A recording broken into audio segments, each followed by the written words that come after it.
Bonjour et bienvenue dans Business Line.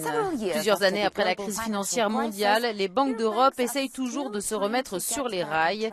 Alors qu'ils bataillent pour relancer leur fortune et fournir des rendements attractifs aux investisseurs, les prêteurs de la région doivent en même temps faire face à des réglementations plus strictes et à des amendes importantes.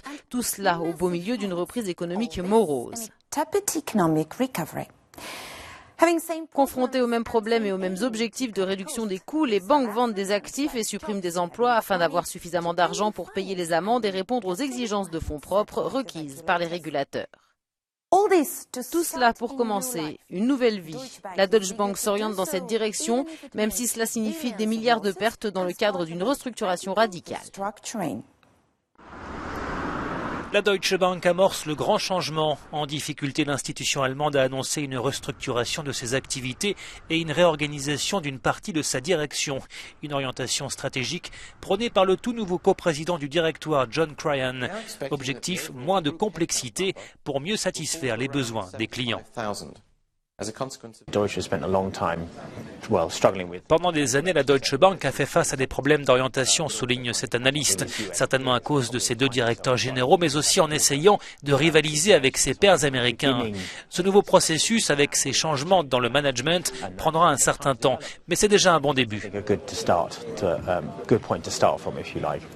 Suppression du comité exécutif, scission de l'activité de banque investissement, deux annonces majeures qui ont aussitôt rassuré les investisseurs. Le titre Deutsche Bank progressait d'environ 3,5% ce lundi à la bourse de Francfort. Depuis quelques années, la Deutsche Bank fait face aux interrogations et aux critiques concernant son contrôle interne. L'institution doit traiter cette question alors qu'elle essaye actuellement de restaurer sa réputation et sa profitabilité afin d'éviter des erreurs comme celle-ci. C'est une gaffe dont la Deutsche Bank se serait bien passée. Selon Bloomberg, un de ses employés aurait versé accidentellement 6 milliards de dollars à un client, en l'occurrence à un fonds spéculatif américain qui aurait remboursé dès le lendemain. L'auteur de la bourde, un jeune salarié, aurait en fait saisi un mauvais numéro de compte. Cette révélation intervient alors que la première banque allemande vient d'annoncer une restructuration de ses activités et une refonte d'une partie de son état-major. La banque a essuyé de lourdes pertes au troisième trimestre, notamment en raison des nombreuses affaires judiciaires dans lesquelles elle est encore engluée. 4 banques européennes ont décidé d'entamer une nouvelle vie avec de nouveaux patrons.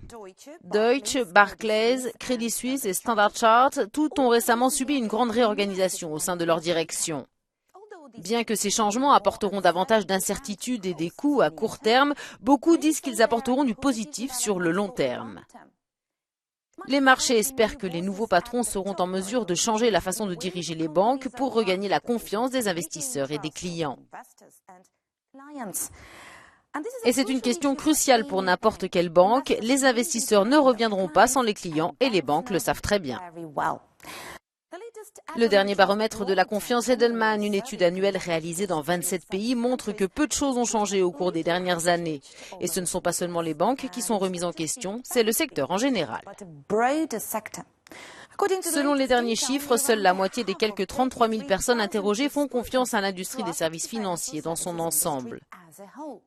Selon l'étude, la fiabilité perçue inclut 3 éléments, parmi lesquels la bienveillance. Les clients en particulier sont préoccupés de savoir si la banque se soucie de leurs intérêts ainsi que de ses propres intérêts. Regagner la confiance semble être une question à $1 million.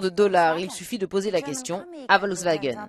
Le constructeur automobile allemand pourrait être contraint de payer des dizaines de milliards de dollars de pénalités suite au scandale des tests anti-pollution truqués. Mais il y a encore pire pour Volkswagen, sa valeur a chuté et sa part de marché en Europe a reculé de 0,5%.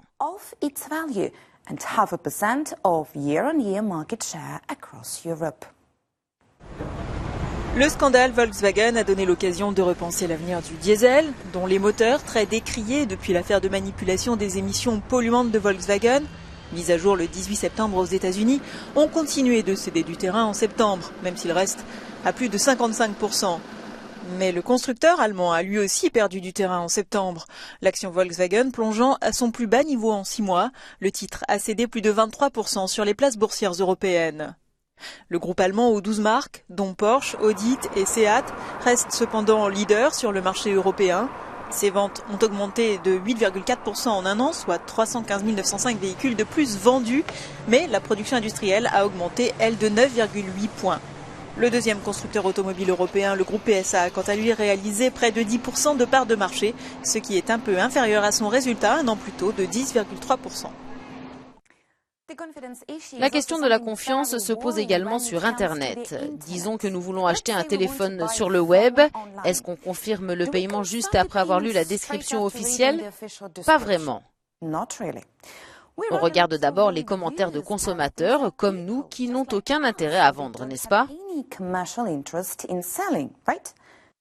Sauf qu'apparemment, là aussi, il ne faut pas toujours faire confiance. On en parle dans la rubrique IT.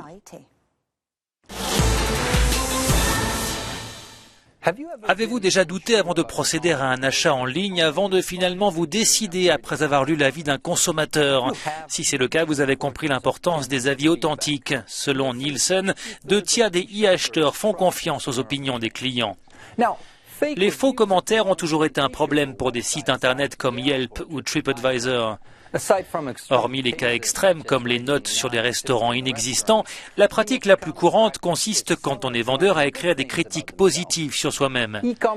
Les géants de l'e-commerce font appel à des algorithmes informatiques et à des enquêteurs en chair et en os pour repérer et supprimer les messages suspects.